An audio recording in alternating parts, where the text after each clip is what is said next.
Hello, amazing listeners. Welcome to another episode of the Boo Business Podcast, the unscripted show where we unveil, demystify some of the confusing parts of birth, breastfeeding, and infant care during the first year of life while having a little fun. I'm your host, Naomi Catron, registered nurse and board-certified lactation consultant. Our mission here is simple: to foster collaboration in maternal child health and empower both families and businesses alike. We're all about creating a community where everyone feels supported and informed. In each episode, we dive deep into engaging discussions that span the entire spectrum of birth through the first year. From newborn feeding, because let's face it, it's something we all have got questions about, to tackling issues like tongue ties, the mysteries of pacifiers, mental health, body work, and just so much more. So whether you're a new parent navigating the incredible journey of early parenthood or a seasoned professional in the birth business, this podcast is your go-to source for laughter, knowledge, and some great insights.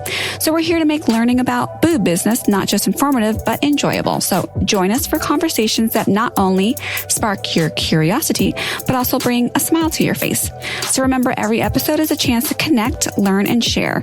So hit the subscribe button and let's embark on this exciting journey together.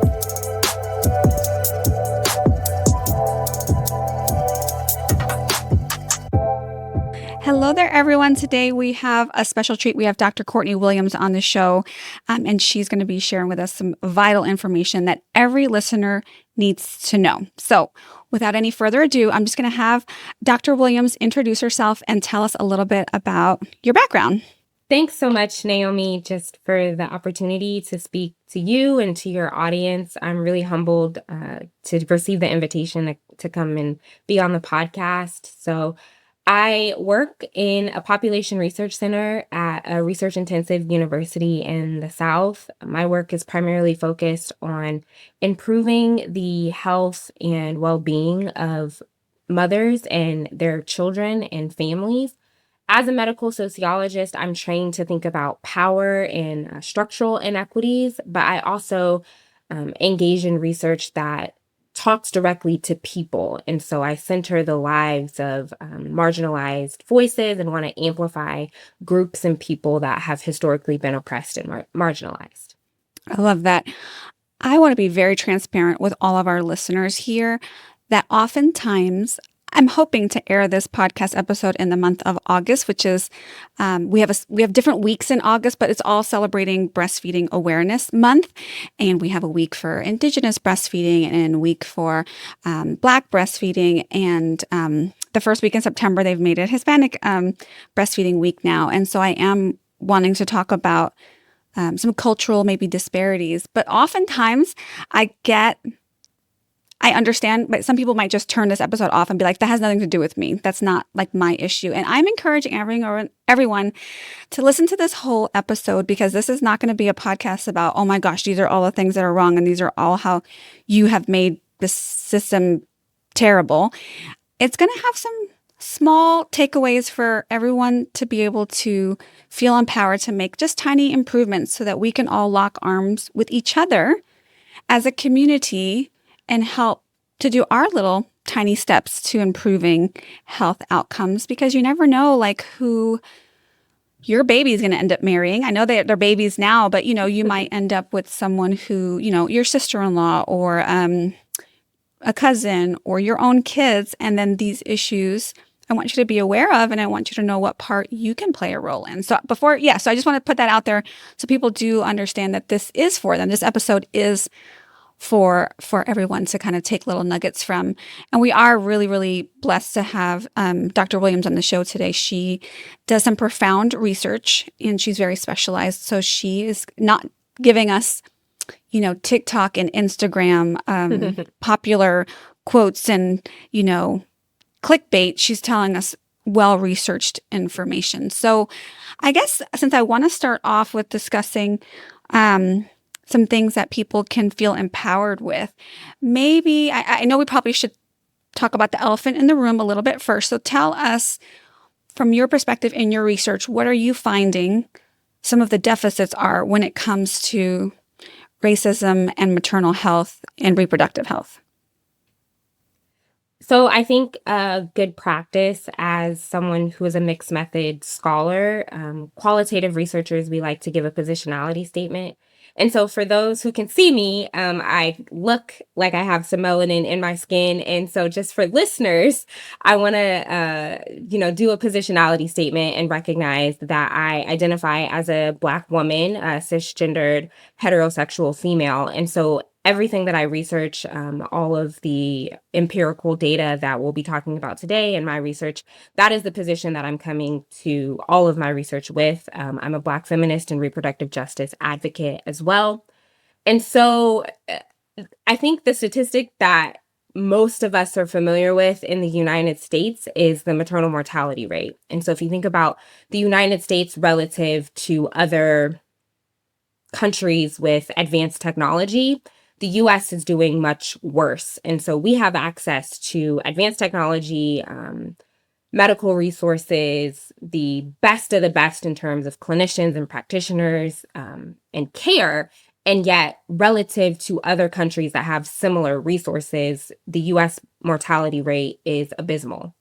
Then, when you think about breaking that down by race and ethnicity, typically the comparison group for most empirical research, due to a host of factors, is to compare white to other. And other could be Black, it could be Hispanic, it could be Asian American, Native American, etc. The largest disparity is going to be between the Black mothers and white mothers.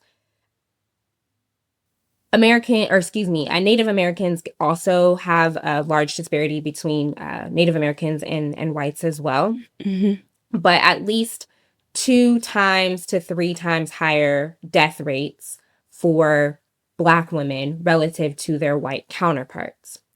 My research specifically tries to do a bit more of an intracategorical, or to think about Black women as not specifically a monolith.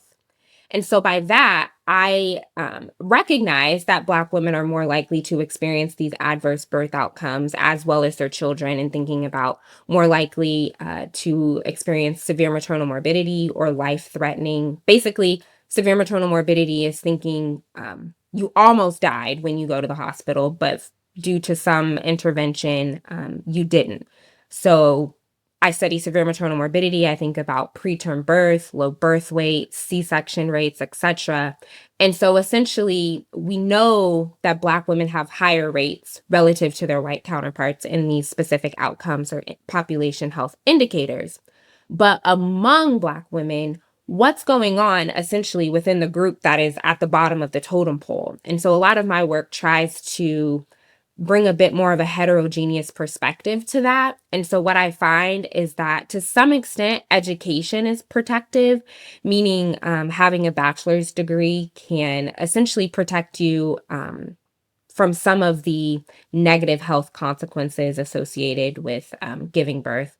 But it's not a panacea, where just because you have a bachelor's or higher degree, does that automatically protect you from adverse experiences. Also, being married can also help your health, particularly for Black women. And then socioeconomic status more broadly can also benefit you in terms of, for Black women specifically, from these adverse health outcomes. But again, it's not a blanket slate. So just achieving higher SES doesn't always mean that Black women are going to have better outcomes, but it can be advantageous. Okay, so that's really interesting because most of us might have heard the statistics that Black women are 2.5 times greater risk for maternal mortality or morbidity in childbirth or shortly thereafter. But those numbers aren't teased apart. And so what some of the clickbait or the headlines might be are things like, well, even Serena Williams had a poor outcome, and they name more affluent people with money and education, and say, if this happens to her, it can happen to anyone. This is clearly just race-based, not socioeconomic. And if I hear you correctly, it sounds like you can have less chances of dying in birth if you have a bachelor's degree and if you're married. However, if you are Black and you're married, and have a bachelor's degree, you're still significantly more at risk for dying than your white counterpart with the same education and marital status. Is that correct? In essence, absolutely. So there's research that I've done where you think about the Black versus white disparity in severe maternal morbidity. And having increased education, so as you move from less than a high school degree to a bachelor's degree, that significantly improves I'll phrase it a different way, decreases the chances that you will have severe maternal morbidity for white women. For Black women, we don't see that same downward trajectory. It's actually more fluid. And so where the two converge is at a bachelor's degree. And so bachelor's degree for white women and Black women, the likelihoods converge. But then you see for Black women who have advanced degree, so women like myself who hold a master's or PhD or MD, they actually have the same likelihood of having severe maternal morbidity or experiencing this outcome as Black women who have a high school degree. Right.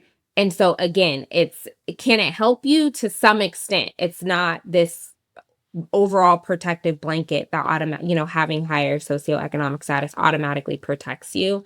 And I think that sort of gets us into the weeds of thinking about, well, what other factors are present, such as implicit bias, racialized and gendered stereotypes, obstetric racism, and all of these structural issues where even if women like Serena Williams, who have all of the money in the world, she, in my opinion, is the greatest of all time in terms of tennis players. She has so much access and prestige, yet she's experiencing these same outcomes.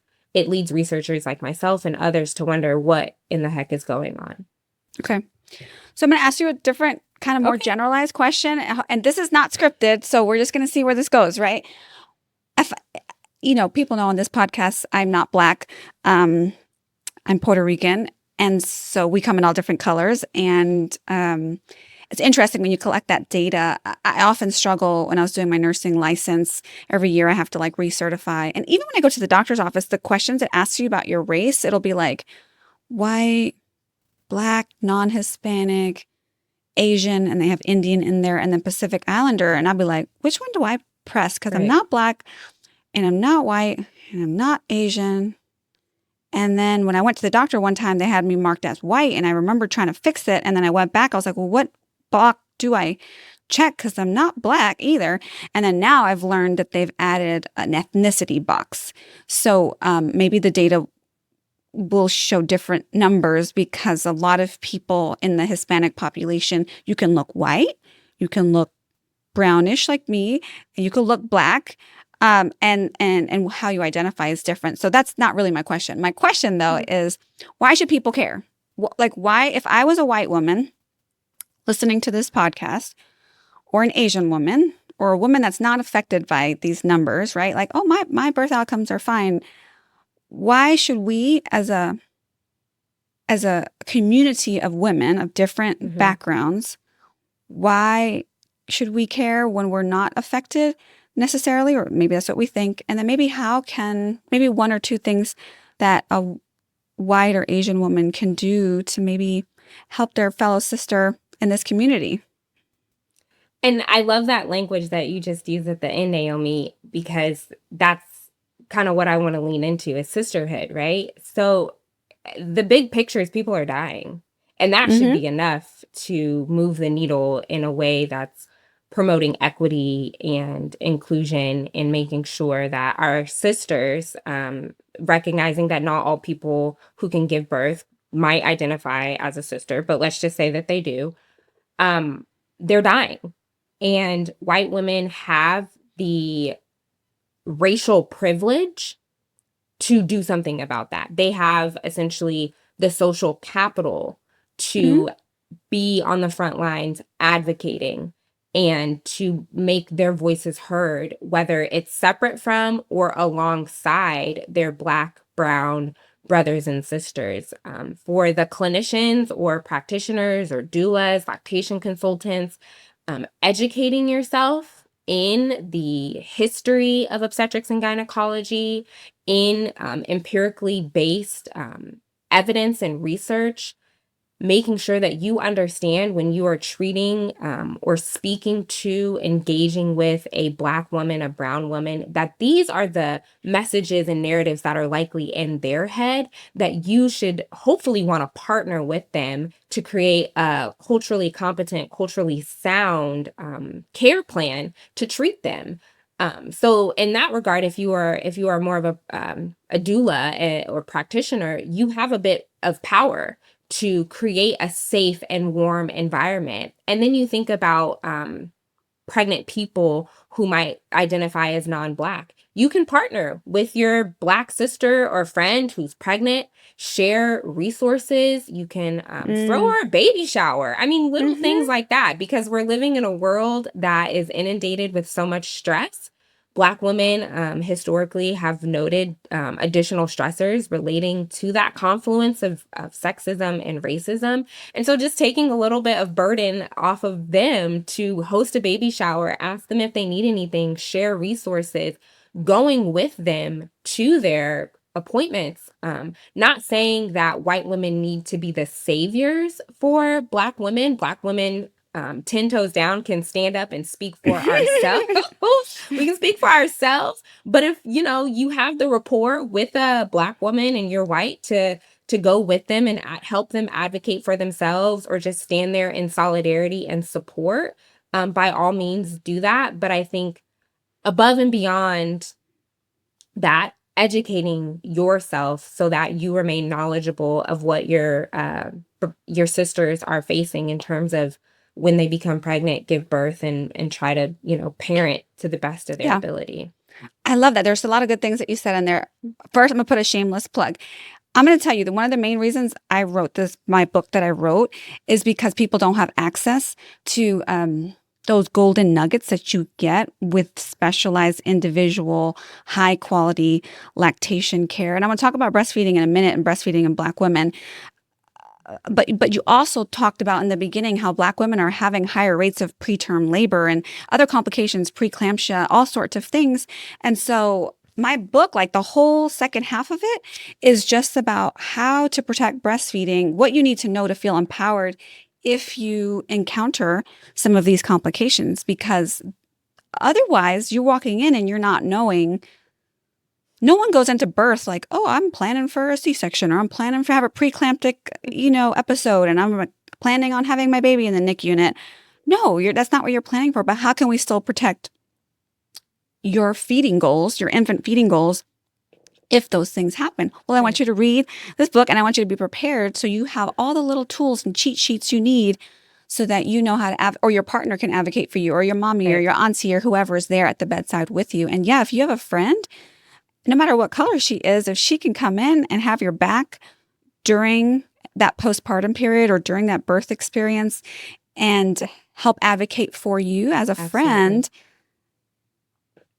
like, that's the village part of it. That's the sisterhood part of it. And I think I can tell you that, I've heard people say, hey, I'm white, my patient's Black, I just feel like she doesn't accept me, or she doesn't, like, I may not be able to get through to her because I'm not like, I don't look like her. And I think that is an obstacle that we overcome, or an obstacle to be overcome. Mm-hmm.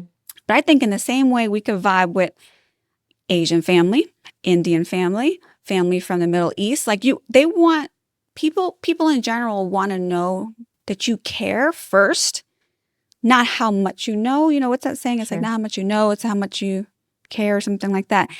They want you to lean into their cultural experience.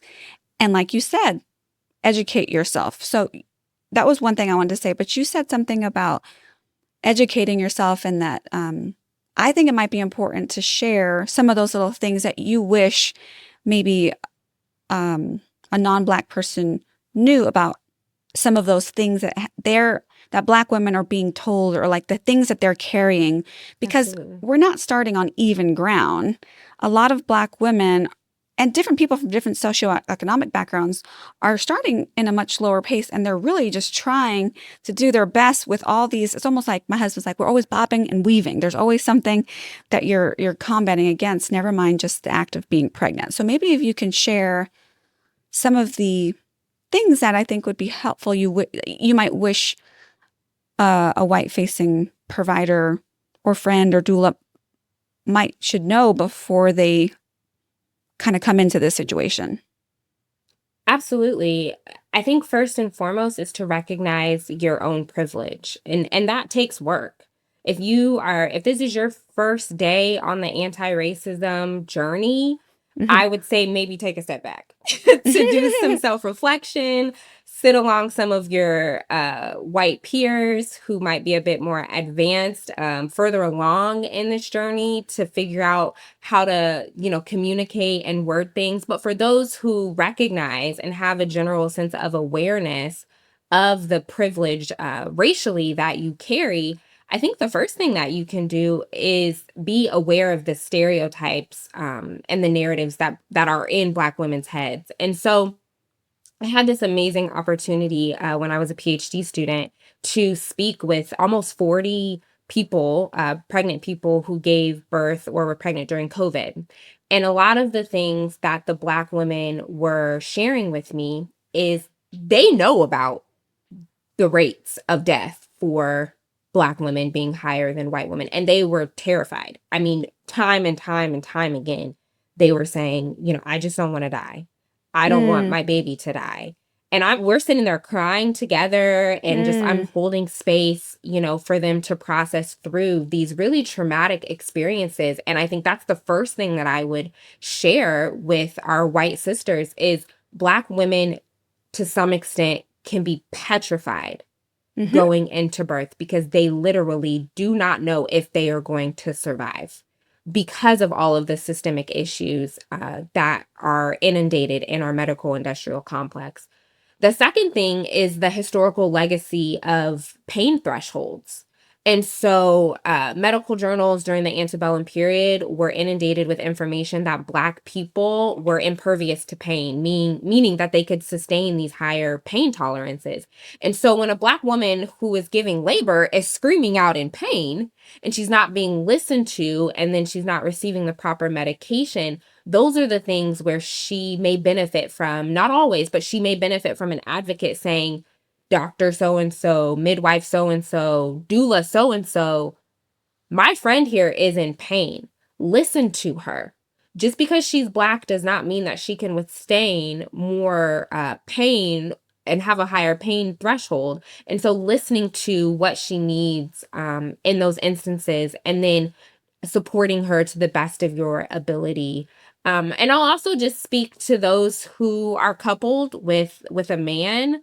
You're not exempt from this conversation too. White men can, again, if you have a Black wife, if you have a Black child, a Black partner, you can advocate for them in the same way, just as we're sharing about our white sisters to make sure that their needs are heard and listened to. Excellent. I think, you said, and I can echo exactly what you said. Black women know that they are at higher risk for all of these complications. Like, they just know that. And so think about yourself. Just think about it. When I am afraid, how do I act? Do I act warm? Do I act inviting? Do I act, like I'm trying to be your friend? No, when I'm afraid, I get all sorts of things. I get angry. I get very protective. I get defensive, and so it's not like you just woke up on the wrong side of the bed, especially if you thought that you're really at risk for dying and your baby could be at risk for dying. You're going to be ultra on edge. So I think that's important, especially for nurses. I will tell you, as practicing nurse, I have worked with older nurses who have told me, yes, when I was a young nurse, I was taught that Black women have a higher threshold for pain and that they don't need pain medication at the same rate as white women. They also, have you heard that they call white babies in the NICU unit? There's a term for them. They're called wimpy white boys. I don't know if you heard that. Okay. Well, this is the inverse of your research, they're basically saying, babies who are born preterm or have to go to the NICU unit need all of the resources, need the whole team, need everyone to show up to birth. Because so if I know that I'm the labor nurse and you're having a preterm white male infant, everyone should come to that delivery. All the drugs, all the resuscitation, everyone needs to be there to resuscitate this baby because it is going to be, quote unquote, a wimpy white boy. Now, let it be a little black girl that's being born. It'll be fine. She'll be fine because she's a strong black girl. That's not really, you shouldn't have different methods of intervention based on race. Do you see how that just sounds like that's just not right when it comes out of your mouth? But that's real life. Okay, now I haven't delivered a baby in 2 years, but I mean, that's not that long. I've delivered babies for a while before that. And so when someone asks, what is systemic racism? I don't think people realize that that happens. They just I think people don't realize. And so you mentioned in the beginning, you said, if you're a non-Black person just starting on this anti-racism journey, maybe learn from maybe more experienced people, but also check your privilege. I don't think people know what that is. What is, so maybe can you share a little bit, like, what does white privilege look like? Like maybe, I think maybe we don't realize, like when you're white facing, you can go into a Target or any kind of a store and people greet you and smile at you when you go on your merry way shopping. But the darker you are and the more you fit a more certain profile, and you definitely would be Black, you're not going to get that same warm greeting every single time. And so that's one example I can think of.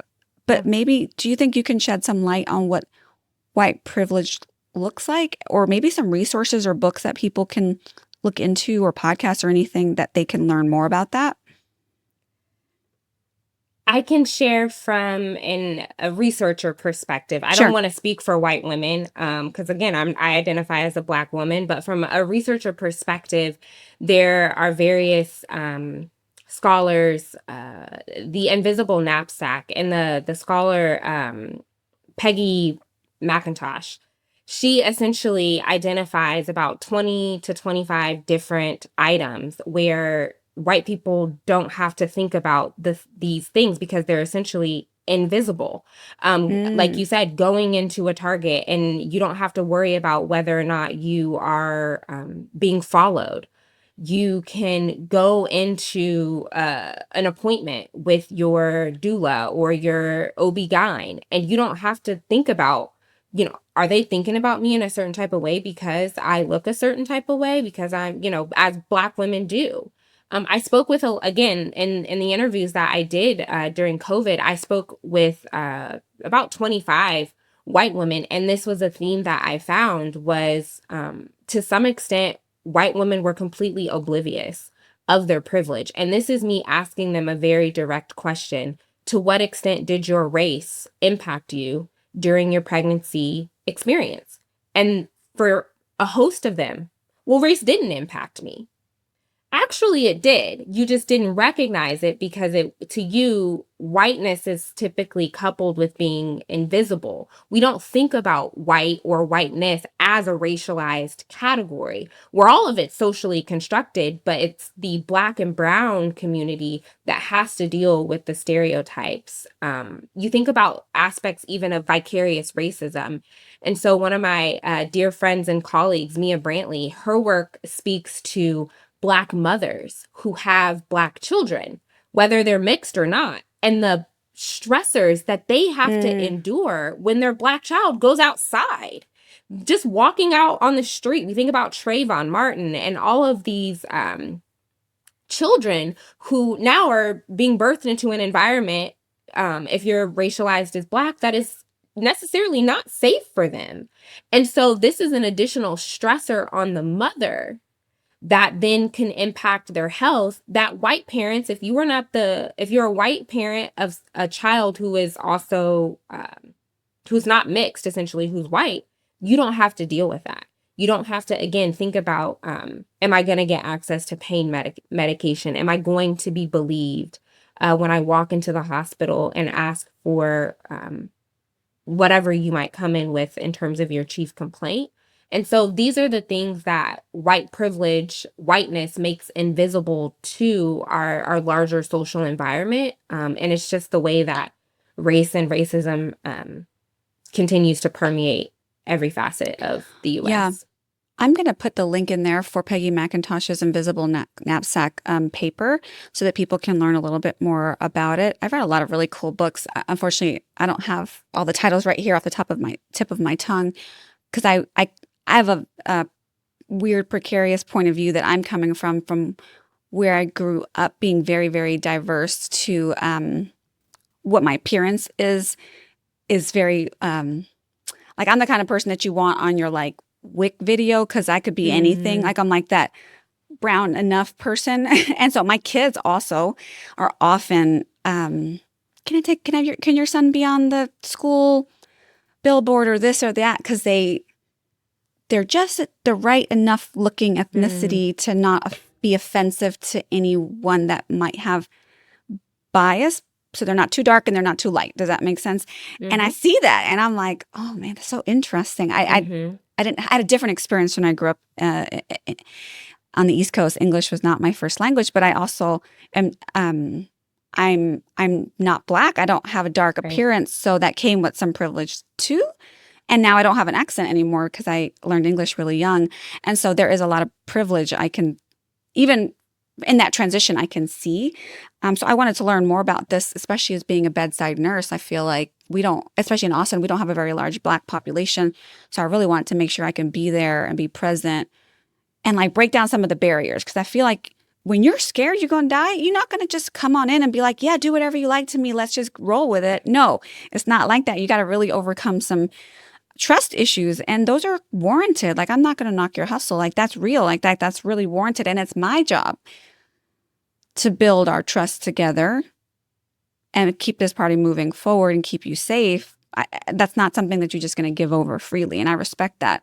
So yeah, I'm gonna link that article or that paper, The Invisible Knapsack, by Peggy McIntosh in the notes. I did want to shift a little bit to, because this is hopefully going to be aired in August when it's we have Black Breastfeeding Week. Tell me, I remember probably like 6 years ago, I wrote an article. It's on my blog, and it has to do with the enormity of, racial inequity in Black mothers and breastfeeding.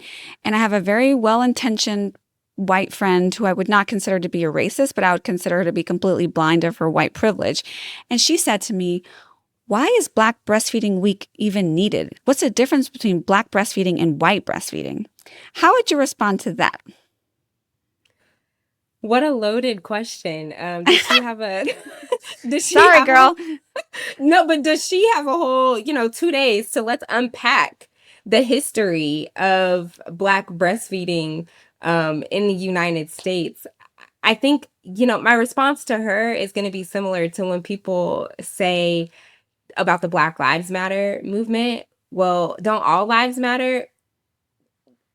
Here's the thing. If we recognize that Black women, Black birthing people are the most disenfranchised when it comes to various health outcomes, breastfeeding in general, and we funnel resources to protect and help this disenfranchised group, it will literally help everybody else.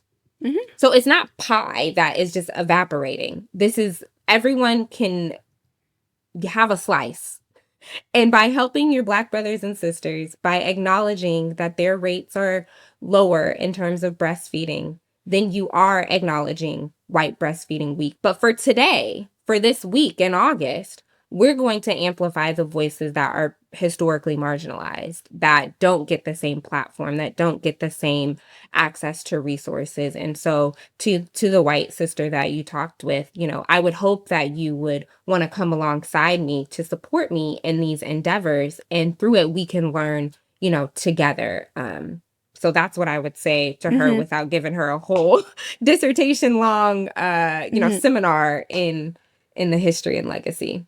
I'm reading right now this Whoopi Goldberg book. I don't remember what it's called, but she has her new book out, and I think I'm only on chapter 5. But because she grew up in New York like I did, and she grew up in the projects, she says she didn't know she was poor. She didn't really know too much about racism because she grew up with so many cultures and everyone was poor just like her. And they all were in the struggle together. It wasn't until later on that she was maneuvering a predominantly white world. And, I love, and I cannot quote it right now, I'll paraphrase it, but what she basically said is why people do not know any other world except for their world. They don't know their privilege. And so she had a very, believe it or not, I don't view her as a gentle person, but in this particular part of the book, she had a gentle approach to like they don't know what they just said was so off mark and missing so much because they've never experienced this other world. So instead of us being quick to dismiss and dissociate, because that's not doing anything other than building a bigger divide and rift, I felt like she was really trying to say, let me lend this olive branch to you. I'm not going to teach you everything because that's not my job to teach you, but I am going to help guide you to where you can find some tools and so that you can know that you're missing part of the puzzle. And if you want to take up that challenge and educate yourself and learn and do the work, then great. But I'm not going to just not give you the opportunity and not let you know and then just cut myself off from you. And I felt like that approach was really mature, emotionally mature, because she's had a lot of hurt and things in her life. And that's what I'm hoping this conversation can be, is more just like, you don't know what you don't know in every facet of life. There's a lot that I'm missing. I don't know a lot of things, and I probably say lots of ignorant, hurtful things, not even knowing. But I would hope someone would love me enough to say, hey, these are a couple resources. This is a little bit about why this is a hot and charged subject. And more specifically, when it comes to breastfeeding, what I don't know that many people, white people, know is that Black women were forced to stop feeding their own babies with their body and give their milk to their white slave owners' kids. Many times, then the Black slaves' children themselves would be malnourished. And so whenever you're forced to do something, you're not going to want to do it. And so that's a big thing we're overcoming, years and years and hundreds of years of being forced to be someone else's wet nurse. Now we're having to retrain, like, it's okay, you can use your body for your own baby. It's not a forced thing. Opposing breastfeeding is only hurting yourself and hurting your family's legacy. You're not hurting the man anymore. And I think people don't know that. They don't know that that's part of our history. So I think you mentioned the Whoopi Goldberg and her coming alongside, essentially. And I think that's great if a Black woman wants to do that. But just like to your point, Naomi, not all Black women want to do that. And they shouldn't be expected to. Yeah, it's like we already deal with enough, and I shouldn't be expected to come alongside you and teach you and walk you through, which again is why white people can teach each other. And so having people who may be further along on their anti-racism journey partner with those who are just dabbling into the water, for lack of a better phrasing, come together and do the work within their own communities before you go out and try to do more culturally collaborative work. As you were talking, I'm reminded of like 5 different books from the question that you mentioned earlier. So I'll lift those up. Okay. So the first one would be Bonilla Silva's Colorblind Racist. And so his work is pivotal to sociologists. And I cite his work a lot. And so Bonilla Silva has like 7 different editions. It's a great book. It's a bit more dense in terms of it's an academic book, but I think it could be a great sort of resource for those who are ready for the challenge. I'll also lift up Robin DiAngelo's book. The name is escaping me right now, but her book I think is really accessible to white folks. And then also Good White Racist is really accessible to white folks. And then if you want a bit more of the history, as you were mentioning, the wet nurses, this is, to me, any person who's doing anything in obstetrics and gynecology, this is like, you have to read this book. I don't care if you're black, white, whatever. Killing the Black Body by Dorothy Roberts Yes. it's a non-starter. Like, you have to just dive in, embrace the trauma, wrestle with it. And yeah, for me, I read that book during grad school and it changed my whole perspective and world. And so those are good resources. That you can. Yeah, that's good. I think that's the thing is, a lot of times people say, oh, educate yourself. And it's like, I don't know, I feel like people need real life, like tangible things. Like, okay, today I'm going to, learn about white privilege. And then, first quarter, I'm going to read this book, Killing the Black Body. Or like, I feel like some tangible things that people can go home and do so they can feel, at least make that first effort so they feel part of the solution, as opposed to just proliferating. Sometimes you feel helpless. You're like, I'm not trying to be part of the problem, but I don't even know where to start to get it moving in the right direction. But if everyone takes these little baby steps, I think it can be really, really helpful for not just yourself, but then you're teaching your kids and your future generations. And that's what it's all about, is paying it forward, I think we can talk about this all day, but for respecting your time, is there anything, any last thoughts that you want to leave us with in regards to this topic? Again, I'm just super delighted to be here to contribute to the platform that you have, the work that you're doing, Naomi. You're talking about what can people do? Listen to you and read your book and listen to your podcast. You're making the conversation accessible to an audience that academics like myself may never be able to reach. And it's in a way that is again digestible. And it's like, this is just the first step. And so I think for anyone who's listening or is curious, being an anti-racist, being an advocate for reproductive justice, birth justice, it's a journey. It's not you do one thing today and then you're done and you give yourself a pat on the back. This is a commitment. And given our socio-political climate, I think that the next 3 to 4 years are going to really sift through who's down for the cause and who was just putting up some black squares in 2020. And so I think for those of us who really want to change the narrative, to push the needle forward, it's going to take some grit. And this is across the racial spectrum. It's going to take some grit in this moment. And so again, I'm just grateful for friends and colleagues like you who are doing the work, who refuse to let the system weigh them down, but to continue to take breaks, but also move forward with efficiency and purpose. Yeah. I love that you said take breaks, but you can't take a break from being black. I'm just saying. You can't. You can put on your do not disturb and have your self-care day.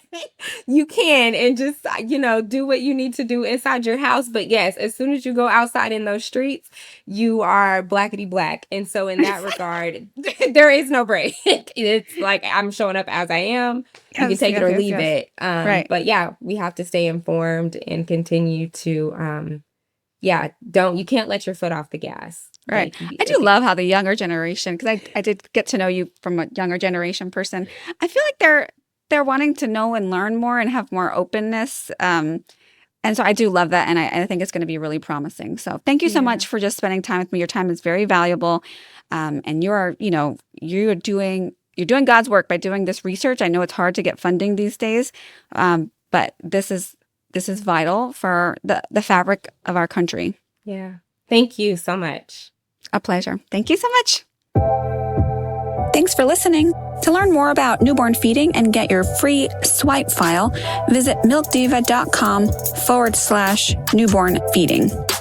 And if you've ever said, wow, I wish I would have known that while you're listening to this podcast, then help a friend out and share this podcast with them. You can also help us by leaving us a rating so more people can benefit from finding this podcast. Medical disclaimer. Please know that all opinions expressed on this podcast are solely my own and not intended to substitute the advice of a medical provider. I am not a medical doctor, and all information shared is intended for your general knowledge and is geared towards full-term, healthy singleton infants and healthy, low-risk pregnant or postpartum women.